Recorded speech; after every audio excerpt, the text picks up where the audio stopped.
Hello hello hello hello hello hello मेरे बच्चे, कैसे हैं आप सब? Hope you all are doing great at your home. Ma'am great तो पता नहीं, क्योंकि जब हम पढ़ने बैठते हैं ना तो दिमाग 10 जगह दौड़ता है। मतलब ऐसा नहीं है कि हम पढ़ना नहीं चाह रहे, ये ऐसा नहीं है कि हम सीरियस नहीं है, लेकिन जब हम बैठते हैं ना तभी कुछ याद आ जाता है। अब मान लो कंपनी लॉ लेके बैठे तो जेईजीएल याद आ जाएगा, जेईजीएल लेके बैठे तो सीएमएसएल याद आ जाएगा, फिर एसबीआई याद आ जाएगा, हाथ बार बार इंस्टाग्राम पे जाएगा, मतलब रुकता ही नहीं है हाथ।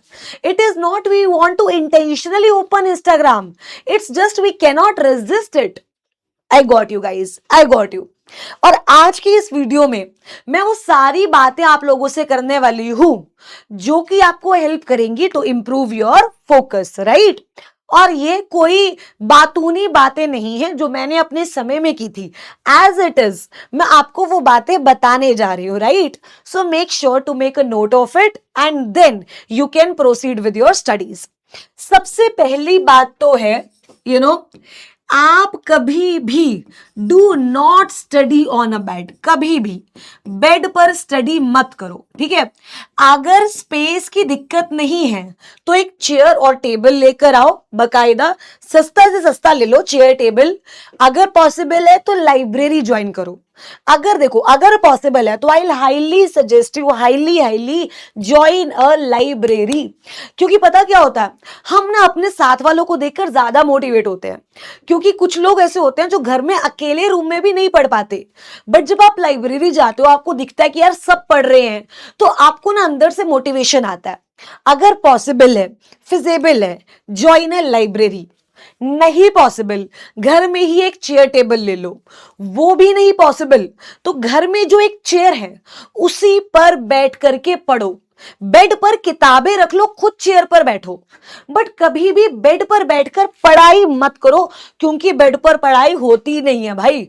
बेड सोने के लिए ही बना है। कब तुम बैठे बैठे लिट जाओगे ना तुम्हें खुद पता नहीं चलेगा। बहुत वो ड्रामेबाजी होती है, बेड पर बैठते हैं और स्टडी टेबल रख लिया, जो छोटे वाला आता है ना, अपनी अपनी टांगों पर स्टडी टेबल रख लिया, 2 मिनट के बाद स्टडी टेबल के नीचे ही मिलोगे तुम, राइट। तो ये मत करो, एक चेयर ले लो या फिर घर पे जो चेयर है उसी पर ही बैठकर पढ़ो, बट कभी भी बेड पर बैठ के मत पढ़ो, ठीक है। दूसरा है, do not study clueless, in clueless manner. Ma'am clueless manner क्या हो गया कि लेकर बैठ गए हो लेकिन तुम्हें ही नहीं पता कि तुम्हें क्या करना है। ये सबसे बेस्ट टिप है, ये सबसे बेस्ट टिप। जब भी तुम पढ़ने बैठो ना, जब भी पढ़ने बैठो लिख लो कि तुम्हें क्या करना है, तुम्हारा टारगेट है क्या एक्चुअली। क्योंकि अगर तुम्हारा कोई टारगेट ही नहीं है, तुम पढ़ते जा रहे हो, 1 घंटा बीत गया, ना तुम्हें कुछ याद आ रहा है ना तुम्हें कुछ समझ आ रहा है, तुम एक ही लाइन 15 बार पढ़ रहे हो। बट अपने लिए जब पढ़ने बैठो तो टारगेट सेट करो कि मान लो मैं एक टॉपिक पढ़ रही हूं and that topic is, example लेते हैं, सेक्शन नंबर 42। तो आपको क्या टारगेट रखना है कि मुझे 20 मिनट के अंदर अंदर ये सेक्शन कंप्लीट करना है। तो फिर ये जो 20 मिनट है ना, I bet you on this guys, इसमें आपकी जो प्रोडक्टिविटी है ना वो सीधा 5x हो जाएगी, क्योंकि आपने अपने आप को ये टारगेट दे दिया है। ट्रस्ट मी ऑन दिस, मैं ये आज भी करती हूँ, मैं ये आज भी करती हूँ। जब भी मेरा दिमाग काम नहीं कर रहा होता, मेरे पास काम ज्यादा होता है, तो मैं अपने आप को टारगेट्स देती हूँ, शिवानी 1 घंटे के अंदर ये चैप्टर करना है, एंड वो हो जाता है। 2 घंटे के अंदर ये करना है। तो जब भी पढ़ने बैठो क्लूलेस मत पढ़ो, अपने आप को टारगेट्स दो, राइट। उसके बाद सेट योर ब्रैकेट्स।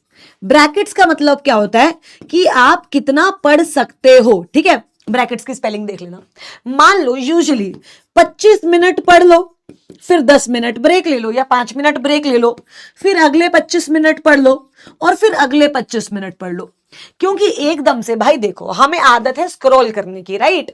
हम तो यूट्यूब वीडियोस भी देख नहीं पाते, इतनी गंदी आदत हो गई रील्स की। तो एक ही दम से बैठा नहीं जाएगा, और अपने आप को फोर्स भी मत करो एकदम बैठने के लिए। छोटे छोटे अपने लिए मेरे बच्चों आप टाइम स्लॉट्स बना लो, 20 मिनट का, 25 मिनट का। शुरुआत अगर 10 मिनट से करोगे तो भी चलेगा।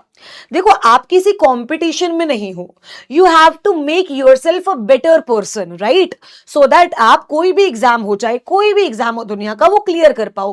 तो अपने अकॉर्डिंग टारगेट सेट करो। 15 मिनट तो बैठ सकते होगे बिना किसी डिस्ट्रैक्शन के, 15 मिनट, ज्यादा नहीं, 10 मिनट। तो 10-10 मिनट की ब्रैकेट बनाओ, फिर उसको एक्सटेंड करो। एक ही दम से ये मत सोचो 4 घंटे की सिटिंग दो, वो कभी नहीं हो पाएगा। 2 घंटे की सिटिंग हमसे भी नहीं हो पाती, बीच में हाथ मोबाइल पर जाता ही जाता है, विच इज कंप्लीटली ओके। सो अपनी ब्रैकेट सेट करो। कोशिश करो कि जब आप सेल्फ स्टडी कर रहे हो तो जो मोबाइल फोन है वो ऑफ नहीं होना चाहिए, वो किसी दूसरे रूम में होना चाहिए, राइट। वो कहां हो, किसी दूसरे रूम में। अगर अब मान लो ये वीडियो देख रहे हो तो तुम्हारे पास फोन है, राइट। अब जब आप सेल्फ स्टडी करने बैठो, देखो क्लासेस देख रहे हो तो कुछ है ही नहीं, बट अगर आप सेल्फ स्टडी कर रहे हो तो मेक श्योर ये जो आपका फोन है ये किसी दूसरी जगह रखा हो जहां इसको एक्सेस करने के लिए आपको अपने टेबल से उठकर जाना पड़े। वहां पर आप उसको अपने आप को ये समझा सकते हो कि यार 10 मिनट और पढ़ ले, उसके बाद फोन देखेंगे, ठीक है। उसके बाद जो भी तुम्हें डिस्ट्रैक्शंस आ रही हैं अवॉइड नहीं करनी, उन्हें लिख लो। उन्हें क्या करो, लिख लो। तुम जिस चीज के बारे में सोच रहे हो ना उसे लिख लो, ताकि एक बार काम पूरा हो गया तो उस चीज के पास जाएंगे। और आप ये सोचना, जब आप ये लिखोगे ना आपको पता लगेगा कि यार किस 2 रुपीज चीज के बारे में तुम सोच रहे थे, वो सोचने वाली तो कोई बात ही नहीं थी। हम लोग क्या करते हैं, हम लोग मान लो पढ़ रहे हैं, हमारे दिमाग में कोई ख्याल आता है, हम खो जाते हैं, डिस्ट्रैक्ट हो जाते हैं। लेकिन जब हम उसको लिखते हैं ना तो हमें पता लगता है यार ये ख्याल को तो समय देने वाला ख्याल ही नहीं है, ये तो ख्याल ही एकदम बेकार है। मैं तो सोच ही, पता नहीं मैं पैरेलल यूनिवर्स में जी रहा हूं। बहुत बार ऐसा होता होगा तुम्हारे साथ, तुम कोई अटपटी ही बात को सोच रहे हो। मेरे बच्चे ये जब आप लिखोगे ना तो एक क्लैरिटी आ जाएगी कि ये आपको नहीं सोचना है। उसके बाद always have a pen, always have a notebook and a pen. लिखते लिखते पढ़ो, नोटबुक एंड पेन। इससे आपकी जो प्रोडक्टिविटी है, जो फोकस है, जो रिटेंशन पावर है वो बहुत ज्यादा हो जाएगी। तो ये 6 टिप्स ऐसी हैं जो ट्रूली एकदम प्रैक्टिकल है and they will help you a lot to improve your focus. सबसे पहला, एक चेयर पे बैठकर पढ़ो, अपना टारगेट बनाओ क्या पढ़ना है, अपने टाइम स्लॉट सेट करो, 20 minute, 10 minute, 25 minute. Mobile phone किसी दूसरे रूम में रख दो। डिस्ट्रैक्शंस जो भी आ रही हैं अवॉइड करने की जरूरत नहीं है, लिख लो, बाद में देख लेना। और उसके बाद नोटबुक एंड पेन हमेशा अपने पास रखो। जब भी कुछ बोरिंग लग रहा है उसको लिख लिख कर पढ़ो। लिख लिख के पढ़ने से क्या होता है, तुम्हारे हाथ चलते हैं तो तुम्हारी बॉडी थोड़ी सी एक्टिव रहती है, वो बेकार स्टेट में नहीं जाती। और एक और चीज जो मैंने अपनी पढ़ाई के समय में सीखी थी, ये एक प्रो टिप है, ठीक है। तो मतलब ये क्या है, एक तरीके की प्रो टिप जो मैंने अपनी पढ़ाई के टाइम पे सीखी थी। होता क्या था, हमारी दोपहर की क्लासेस होती थी तो बड़ी नींद आती थी, तो I used to carry some toffees और च्युइंगम। च्युइंगम से क्या हो रहा है, तुम्हारा मुंह चल रहा है, राइट। टॉफी से तुम्हारा मुंह चल रहा है, तो वो नींद की स्टेट में नहीं जा रहा, तुम्हारी बॉडी नींद के स्टेट में नहीं जा रही। तुम ये करके देखना और बताना, जेन्युइनली मुझे बताना, it's a genuine feedback that I want, कि ये ट्रिक काम करती है या नहीं। च्युइंगम ले आना कुछ, राइट, और अगर कभी नींद आए तो च्यू दैट च्युइंगम एंड फिर देखना कि तुम्हारी, ऐसा नहीं कह रही कि एकदम से भाई कुछ हो जाएगा, बट तुम्हारी वो नींद कम हो जाएगी। तो ये एक ऐसी टिप है भाई जिसने मुझे बहुत हेल्प की है कि मैं दोपहर की क्लासेस को सर्वाइव कर पाऊं या फिर दोपहर के टाइम पे पढ़ पाऊं, वरना दोपहर के समय में बहुत आलस आता है, नहीं पढ़ा जाता। तो ये टिप जरूर से मुझे बताना कि आपको सच में काम आई या नहीं। तो बाकी रजे ये सारी टिप्स हैं, ये आपको बहुत हेल्प करेंगी आपके फोकस को इंप्रूव करने में। बाकी कोई भी दिक्कत हो, तुम्हारी बड़ी बहन हमेशा तुम्हारे साथ है। जस्ट मुझे बता देना कि मैम हमें ये प्रॉब्लम आ रही है, I will be there to solve it for you. Thank you so much guys, have a nice day, thank you so much.